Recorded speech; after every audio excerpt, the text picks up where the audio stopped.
Hello everyone, welcome back to my channel. దోసకాయ పచ్చడి అండి.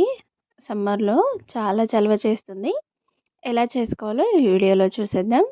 ఈ దోసకాయ ప్లెయిన్గా ఉండేది కాకుండా ఇలా పైన కొన్ని డాట్స్గా ఉంది కదా, అలాంటిది అయితే టేస్ట్ చాలా బాగుంటుంది. దోసకాయ పొట్టు తీసేసుకొని ముక్కలుగా కట్ చేసుకోవాలి. ఇందులో గింజలు కూడా వాడుకోవచ్చండి, చేదు చూసి.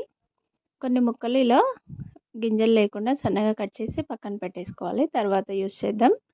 ముందుగా మనం స్టవ్ పైన ప్యాన్ పెట్టేసి ఆయిల్ వేసుకొని ఒక టీ స్పూన్ వరకు జీలకర్ర, పచ్చిమిర్చి, అలాగే గుప్పెడన్ని పల్లీలు వేసుకొని ఇలా వేయించుకోవాలి. ఇవి కొద్దిగా వేగిన తర్వాత కొత్తిమీర, పుదీనా కూడా వేసుకోవాలి. ఎక్కువ క్వాంటిటీలో అయినా వేసుకోవచ్చండి, ఫ్లేవర్ బాగుంటుంది. ఇవి కూడా వేగిపోయిన తర్వాత మనం దోసకాయ ముక్కలు గింజలతో సహా కట్ చేసి వేసుకోవాలి. చేదు ఉంటే వేసుకోకండి, మనం కట్ చేసినప్పుడే ఒకసారి తిని చూస్తే తెలుస్తుంది.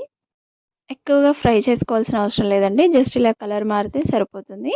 ఇందులోకి వెల్లుల్లిపాయలు, కొద్దిగా చింతపండు కూడా వేసుకొని పూర్తిగా చల్లారిన తర్వాత మిక్సీలోకి వేసుకొని తగినంత ఉప్పు వేసి మెత్తగా గ్రైండ్ చేసుకోవాలి.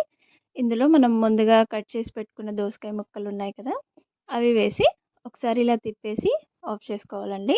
చిన్న చిన్న ముక్కలుగా అవుతాయి, తినేటప్పుడు టేస్ట్ చాలా బాగుంటుంది, పంటికి తగులుతూ ఉంటాయి. మా ఇంట్లో వాళ్ళకి ఇలా ఇష్టం.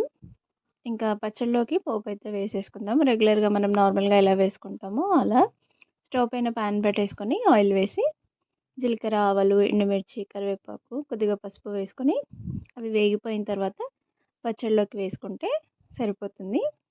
ఈ పచ్చడి మనం రైస్తోనే కాదు దోశలోకి కూడా తినొచ్చు, బాగుంటుంది టేస్ట్. దోశతో తిన్నా కూడా. వీడియో నచ్చితే like, share and subscribe. Thank you so much for watching.